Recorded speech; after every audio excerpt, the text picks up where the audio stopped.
Sandra Morell. I'm here today to share with you a little bit around how to get started with working out your costs in your business. I've had 14 years experience working in the banking industry, studying finance, accounting and commerce.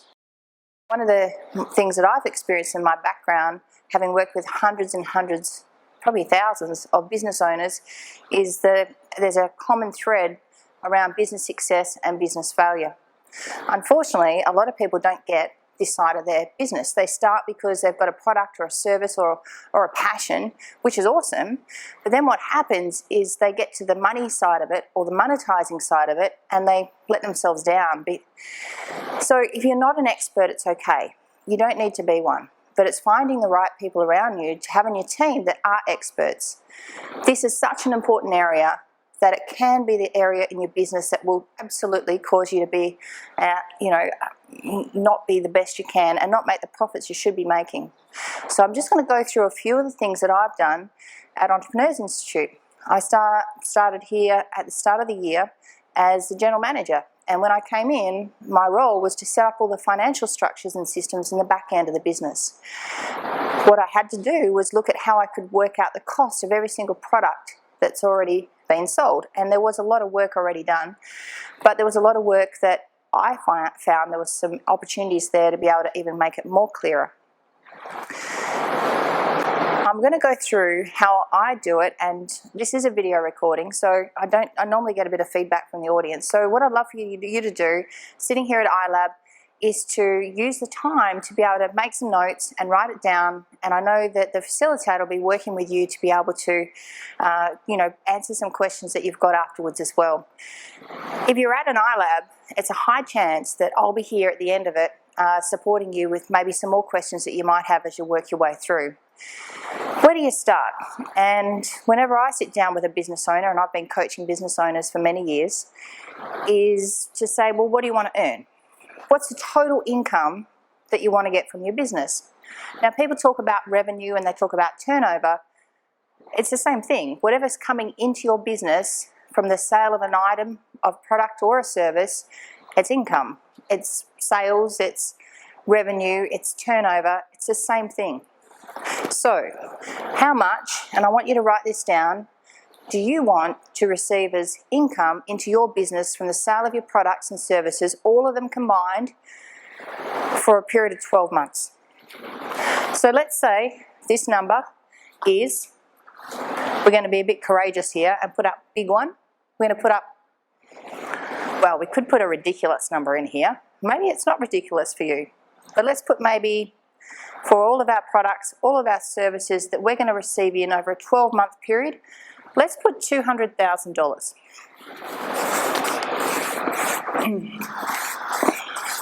So that's our total income.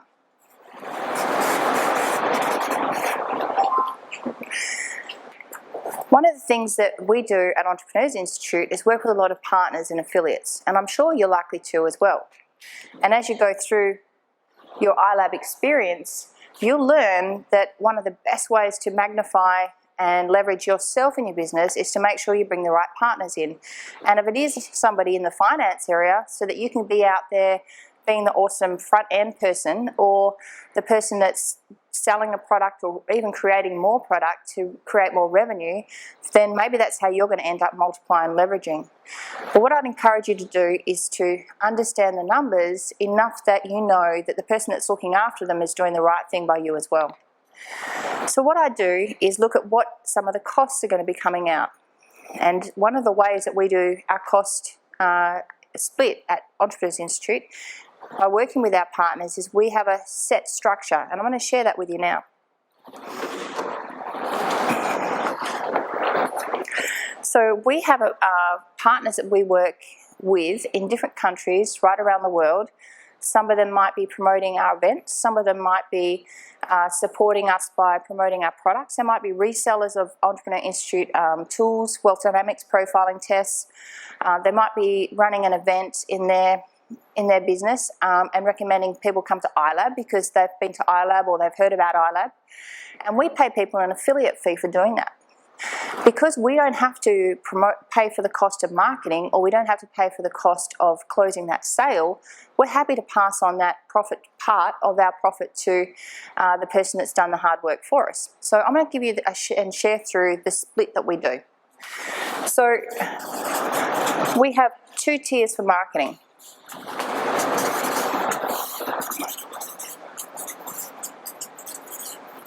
So the first tier is 15%, and the second tier is 5%. So what that gives us is an ability to pay anybody that's working with us, supporting us to get people in a room for a Fast Forward Your Business event, for example. We can pay them up to 20%. Where we'd split that and only pay them maybe 15% is when we've done maybe put together all the marketing pages for the website. So we will have that discussion with somebody up front, but if we put together the website, or we've put together the copy, or we've put together something that's cost us as part of the marketing, then what we'll do is make sure that that split, that 15%, or the 5%, depending on how it's worked, we'll actually have that agreement. So we've got some flexibility in there, but we know it's up to 20%. We're more than happy to give away to anybody that puts somebody into a room for us and promotes an event for us. The next split that we have is our for actually selling the product. And that's 10%. So if somebody's going to close a sale for us, we're willing to give away 10% of the cost of the product for us. The cost of the product is the selling point of the product, so I just wanted to be clear with that. So if we're selling a product worth $100, we'll give somebody $10 to actually sell it for us. Now, it doesn't sound a lot, except when you start talking about events that we're selling at $7,200 and we're giving away $720, it starts becoming really viable for us to bring in telemarketers, and they think that's awesome because they can get on the phone and they can sell an iLAB event for $7,200, for example, and they receive $720 for closing the sale. So that's how we use the affiliate sales side of it, is the closing. Another example might be for Fast Forward Your Business. We would bring in a team on the phone at the end of the event, and they'd follow up some of the leads that we'd have, and if they actually closed it, they get 10% as well. So we know we've always got that percentage in there. So our next split is our delivery.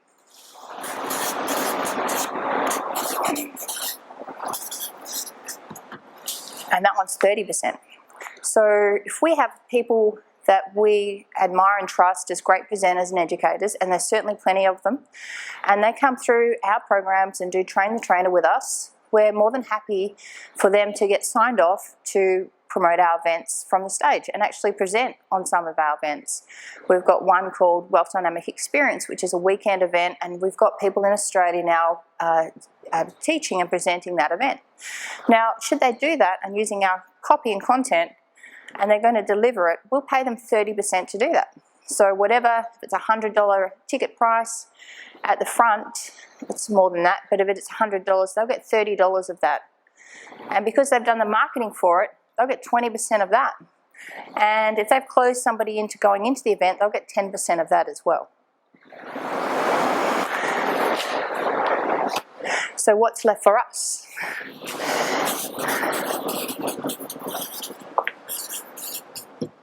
So the creation of the content, the intellectual property and ownership of it always stays with Entrepreneurs Institute, and it's 20%.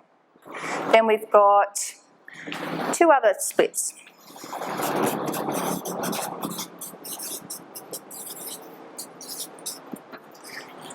One's translation.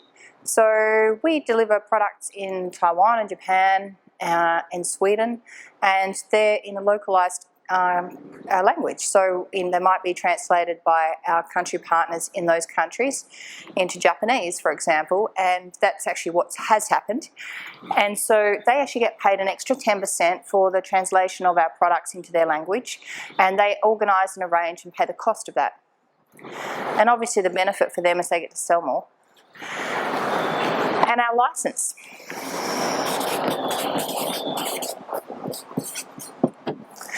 Just to use the Entrepreneur Institute or Wealth Dynamic brand it's a 10% charge on that as well.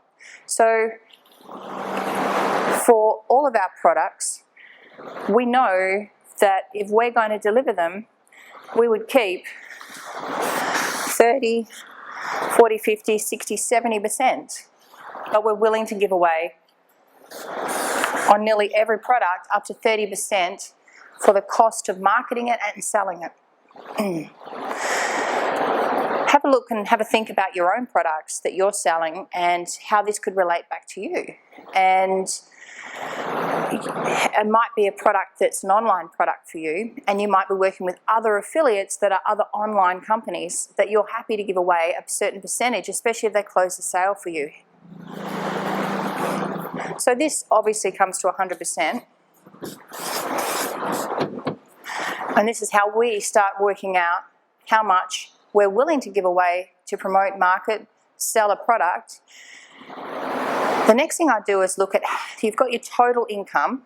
What I'd like you to do is write down and take a moment to write down how much you're going to have as total income from each product and service that you sell.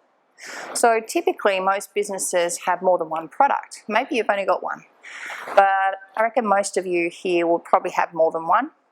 If you have 5 products, I want you to do a total income split between each one. Obviously, if your total's 200, they're all going to add up to 200. And I'm going to take a few minutes now. If you want to pause, you can, to do that.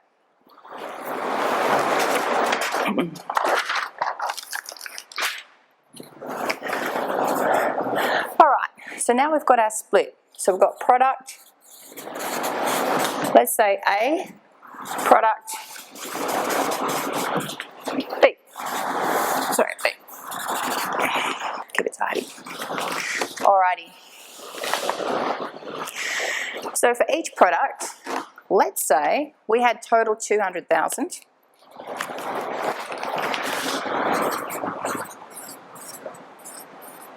Let's say, in this case, it's an even split, and I'm doing this so I can work out the numbers.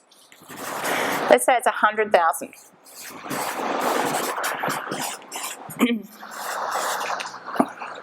So what I look at is what are all the costs associated with each of the products to sell it. And what they're called is costs of goods sold. And we're going to go through those in a minute. But what I'd like you to do is just write down under each of these how much it is per unit, which is per item that you're selling. If you have GST in your country, you can choose, or some type of government revenue that's sales tax on every product you sell. You can either choose to include it in everything or choose to exclude it through everything and just know you've got to add it on at the end. So don't overcomplicate it, just either add it in or take it out, but just make sure whatever, if you are going to add it in, that you use it on all the numbers in and all the numbers that it's relative to, just so that you either go one way or the other. We have goods and services tax in Australia where I'm from, and I would typically not have it in here because it's really revenue in and revenue out, but I would have it in my cash flow, so that's another conversation. So just to keep it simple, leave it out for now. So what I'd like you to do next is to write down the retail price, what you sell a product and service for each of your unit, because you've got your different products A and B, C, D, E maybe. So let's say for each of these products we sell them for, let's say, $1,000 each. So I know that if I've got this many products, that I've got to sell 100 of them to get my 100,000. Alrighty. So we're next going to look at what does it cost us to sell that product. So to sell that $1,000 product, what are all the things that would be costs to actually go against the income that's coming in from that product? So how I split it up is, I would say, if I was to have a cost and look at it and go, you know what, is this directly responsible for the sale of that product? Is it the packaging of it? Is it the ability to deliver at a venue? Was it a venue cost? Was it a Did I have to get printing done did I have to get design work from an internet company? So these are all the things that we put on there. So it might be also the numbers that we used before, like an affiliate, might be the cost of somebody working with us as an affiliate, and we paid them a commission amount. So it'd be affiliates, it'll be a venue. So if you're any type of trainer, coach or consultant, it'll be all of your venue costs, and also the travel costs and accommodation costs that go with getting to the venue and being involved in running an event. If you're an online company, it might be that you have a cost in here that's connected to web graphic design. It might be, coding. It might be, and if you think, oh, we'll only have that as a once-off, it still has to go in here because obviously that's a cost that you've got right now, and we're doing a cost breakdown. So you're going to have ongoing web maintenance. You're going to have updates. You're going to have subscriptions associated with your product that's online, and that's how we work out what our cost of our goods are, because we take out all the costs against the income from the good to get a cost of goods sold. So let's say what other numbers we might have in here might be web, so it might be marketing, it might be some of those things like translating. We work with people from lots of different countries that don't speak English, and we even have people coming to our events that they would bring a translator with them as well. So anything like that would be a cost to actually deliver the content. So go through here, and let's say they're $50. So our cost of goods sold,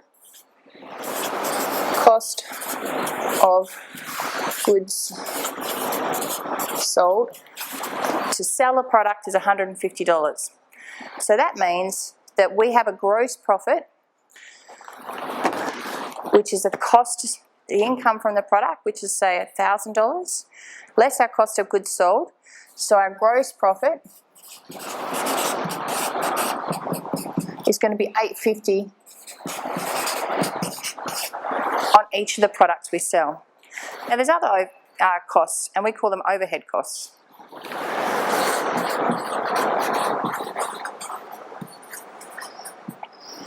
These are the costs that you have regardless of what you do in your business. They're the costs, I call them the get up out of bed costs. Just for me to get up out of bed every morning, they're the costs every day that go through my business without me even showing up in it. Now, if I do or don't sell products, obviously that's going to impact my total profit. But let's say I still have to pay my wages, I still have to pay my rent, I still have to pay my insurances, I still have to pay my public liabilities. So these are those costs over here. So let's go and write them down, and I'll be a great opportunity now to even pause and come up with some of the costs that you might have in your business, and you may be able to work through that in your groups or next to the person next to you. So I'm going to do rent, salaries. So these are not commissions, because a commission would be on a product that gets sold. This is fixed salaries. What else did we say in here? Insurance. Insurance is a little bit different in the sense that you could have a venue insurance. You could take out insurance against some type of tropical storm coming through and your venue or your event being impacted. So that's the cost of actually delivering a product versus your overhead insurance as far as your building or your professional indemnity or liability insurance. So there's quite a few over here. So when we go through here, we put down a total cost,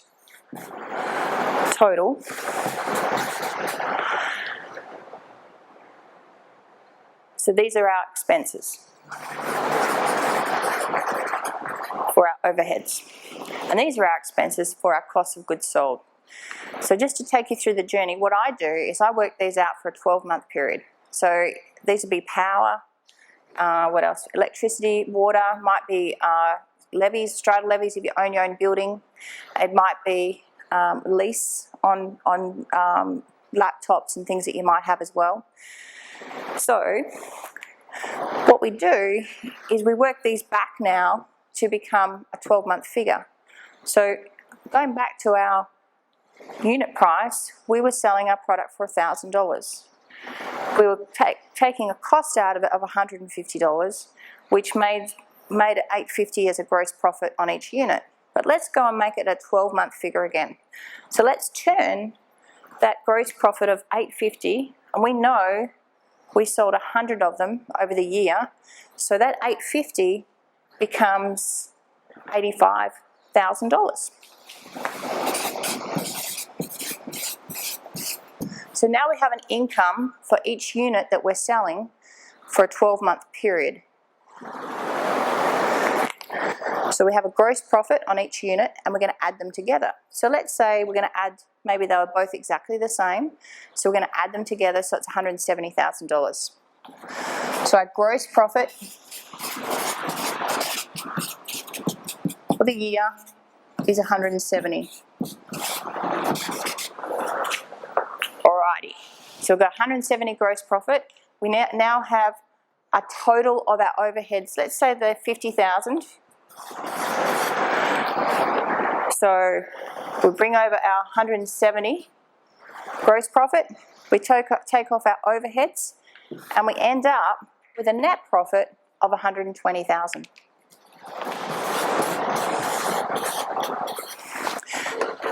One of the things people can do is just overcomplicate it. What I tend to do is split it all up, and sometimes I do. I look at financials and I go, well, where do they get these numbers from? And the first thing I do is split it back. Well, does it really make sense? And I ask a lot of questions. Well, you know, is the mobile phone part of, you know, working at the event to run the business, or is it something that is a fixed cost that you don't use just for the event, you use all year round? So that's when I work out whether it stays in our overheads or it goes into our cost of sale. And why you need to know this number is you need to know what it costs you to sell your product. And why you need to know this number, the overhead, is you need to know what it's going to cost you even if you don't sell any products. So what I do from here then is I split it back into the months. And I go, well, okay, well in January I'm going to be selling X number of products, and I know now what my income's going to be and what my expenses are going to be for the year. I can start dividing it back into months, and that starts giving me an idea as to how my cash flow is going to go, whether I need to go to the bank and get an overdraft, whether I need to borrow some money, or whether I'm going to be okay, or whether I need to maybe move a promotion earlier and sell it in February versus March. The other thing that's really important when you're putting together these types of numbers and the budgets is to look at not so much as to where your money's going, which is important, but to also look at whether it's really viable to sell one of your products or services, whether you are absolutely on track. So I look at which areas in my business I want to invest more in, and which areas I want to do more in, and which areas I want to do less in. So I trust that this has helped you have a bit of an idea as to where your numbers are going, and have some support to know going forward where you're going to put your best energies as well. And maybe it is in this area, or maybe it's bringing the best person in that you know to support you in this area. I know your facilitator is going to help you through this, and we'll be sitting with you to go through any questions that you have. I'm going to be meeting up with you if you're at iLAB at the end of your program, and the last couple of days I come in, and I look forward to meeting you in person. I've got such an experience here and such an amazing time with Entrepreneurs Institute. I've been connected through the last 5 years by selling wealth dynamic profiles to clients, and to see it from this end as well, from the inside, is such an empowering thing to be able to be involved in such an amazing company, such an amazing team, and such amazing learnings, and making a difference every day. So I'm really honoured to be here, really looking forward to meeting you, and if you've got any questions, just connect with your facilitator. Thank you.